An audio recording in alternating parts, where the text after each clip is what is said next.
that lot. Up first, adding a splash of colour to this Friday morning, it is the nation's favourite comedian. It is Mr. Boy George. Hey, morning, George. Good seeing you. Looking very Christmassy in that hat, George. I'm early. You're early. Good. He's here. He's ready for action. He is. He's you very single busy. out. He's got a tour Touring, coming on. He's in concert tonight. It's all happening. Also, just talking to Boy George, would you sleep with your parents? No. Some people just can't be good bedfellows either. They're all I got kicking friends and who have sprawling. dogs on their bed as well, which I think is weird. Yes. Yeah, it's really weird. Too much fluff and hair and all Yes. sorts of things. Anyway, here he is. anyway, we're delighted to see you today. Yes, colourful as always, and he was the colourful karma chameleon of the 80s, and he stopped off from his UK tour, which we'll talk about in a moment, to pop in and have a cup of tea with us this morning. But of course, we want to see him in action in the 80s. Here he is, the sensational Boy George. Do you really want to hurt me? It's a miracle. Oh, do you know, I was just saying to George, I got told off by my neighbour for playing Karma Chameleon too loud. It's the first time I ever got told that's off. the first. The lady that lived Yes. above Normally me. Motorhead, you get told off for playing. She said, I like it, but it's just a little bit too loud. It's great to see. What was it like looking back at all that? Is it, you know, looking at that young man? Well, I see them a lot, you see. Yeah, yes. They do those montages. Yeah, I mean, sometimes it's like it's another person, you know, it seems like a lifetime away, you know. Sometimes what interests me when I see, like, interviews on YouTube and some of the things I used to say. Yeah, well, hopefully you'll say some of them vocal. today as well. You never held back, really, did Well, you? I just think, you know, funny, I was quite confident when I was very confident. Maybe you were just opinionated. Yeah, a little self-assured. It goes with age, Has doesn't that it? changed? What now that you're older and you're sort of coming up to the big 5-0, a couple of years away, do you become more mellow, do you think, or...? I don't know. I think you probably think a little bit more about what you say, whereas when you're sort of 20, you know, first of all, you know, you've never done interviews before, and you've been asked questions that are kind of wide-ranging. You know, you just kind of come out with these answers, and you think, well, not realising that will live with you for many years. Yeah, well, like for example, the Russell Harty thing with the tea. I never actually said I prefer a cup of tea. I watched it recently, the whole thing, and I actually didn't say I said I like a pot of tea. I didn't actually say I prefer tea to sex, but it just became this thing, you know. But it was a good cover because it actually stopped you talking about the nitty-gritty, didn't it? Well, also with him, you know, because Russell was also in the closet, really, so that's why I brought the teapot on. Yes. Because I wanted to stop him talking about my sexuality. Yes. If I bring the teapot on, it's like a little sort of talisman, you know. No one would have guessed with Russell. Yes, exactly. So it didn't stop him. When the tour, when you're in concert tonight, you're playing, you're working, you're doing all sorts of things, and then you've got this tour next year, May, the Here and Now tour. I think though, when you look back at that and you talk about all the things that you've been through, were there times that you thought you would never make the Here and Now? Yeah, I mean, you know, when I started my career, I never thought it would last a year. You know, I didn't think I'd be sitting here in 20 years talking about, you know, my life. So yeah, you don't know what to expect, do you? You know. But I'm glad I'm here. Well, yes, well, I'm sure there were times when you and your family particularly thought you might not, obviously with all the drug addiction. Yeah, it's been a few times, but not recently. No, well, that's what, nearly a year now, you say that you... I know on your new single, which is Yes We Can, sounds very interesting. It sounds Bob the Builder to me. I'm dying to ask Barack the Builder.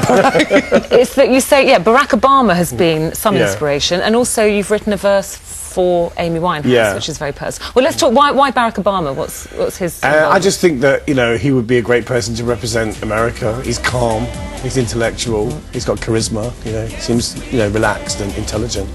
Did you watch him on his final debate with John McCain? I did, and I really watched the first thing that he did in Iowa, and I was really moved by that. I thought, you know, it's manipulative, but I think that it's a good message, and that's what we need right now. And I think he's going to win, which is, you know, so I backed the winner. He did. Well, we'll see. We'll know in 20 days' time or so. And then the second verse, you say you've dedicated to Amy Winehouse with all the problems. Those you take into your confidence, can you trust them with your heart? You know, because I watched that thing with her and Pete Doherty and the mice, which I thought was quite shocking. It was like, you know, maybe the company she was keeping at that time wasn't so great. I presume you recognise a lot of what's going on with her. But yeah, I mean, how can the people around her help? Or can anybody help her? No, they can't, unfortunately, until she decides enough, you know, until she decides the party's over.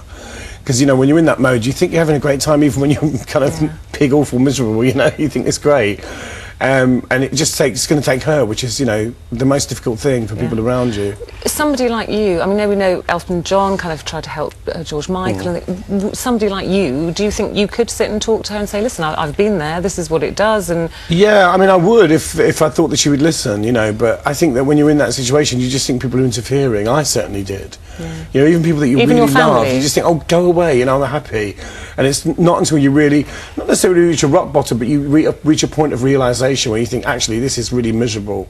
And I do hope that she will get there, because, you know, she's a great talent. Isn't she? Such an amazing artist. But was it a light bulb moment, or was it a gradual? It's a gradual thing, you know, it's a gradual thing. You just kind of realise that it's, you know, kind of boring, you know, people around you, you know, because at a certain point, you know, if you keep doing it, it's a bit like crying wolf, you know, people around you just get tired of it.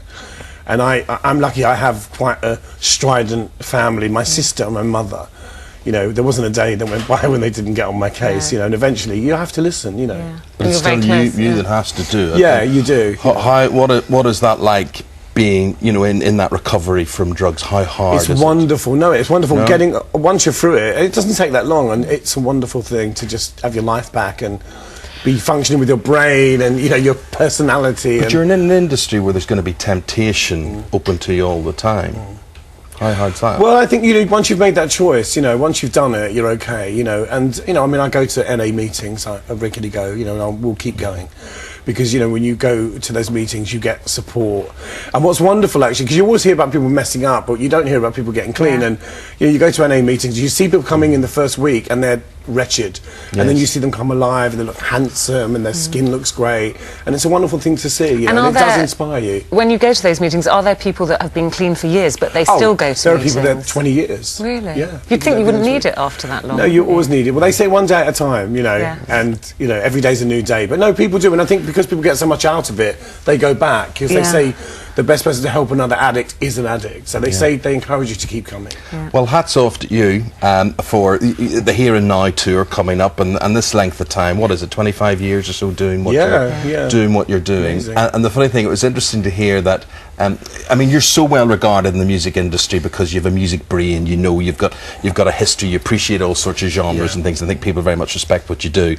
But there was that time, like Leon with the X Factor and whatever. You tried your own X Factor. Didn't you have an audition for Opportunity Knocks? Didn't I? Well, no. When I was when I was at school, I used to run home to watch Junior Showtime, and I used to love Opportunity. So I actually wrote to Opportunity Knocks a few times to try and get on. I didn't get on. You didn't? How different? Do you ever think how different life may have been if you had won a talent competition? Oh my God! I don't think I'd be here now. It'd been a nightmare. Me as a child star, it'd have been terrible. No. But you know, I used to love those shows. And I watch X Factor. I watch it. I mean, I find it very entertaining. You know, and you know, it has made a star out of Leona. I mean, there are She's people on there that are great. well. You know, I mean, sometimes the ones that are awful are the best. You know, on things like Britain's Got Talent. I mean, it is really entertaining. You know, the singing sheep and the dancing dog's still my favourite. But do you think we miss out on the serious side? I was listening to stuff on the radio the other day. There was American Pie on or something. You would just never get songs like that through these judges nowadays, would you? Well, I think that, you know, things have changed. It's much faster now. There's a much faster turnaround. Record companies are folding, you know, and there isn't that much investment in long-term talent, which is a shame. Yeah, definitely. Do you want to pot a plant with us after the break? I don't know. Well, I know you have a concert. I've got to go to Basingstoke. I'm sure it's only 10 minutes We'll give you away. 5 minutes. Hang Anyway, around. lovely to see you. So that's the tour. The tickets are on sale today, I think. Yeah, for we Here start on and the Now 17th of May next year in Liverpool. And Who's that lineup? Who goes with you? Hazel O'Connor, Kid on the Coconuts, Kim Wilde, Howard Jones. Yeah, there's quite a lot. Yeah. Great stuff. Great stuff. Okay, that's all good stuff. Thanks, That's next George. year, Thank you and very much. it's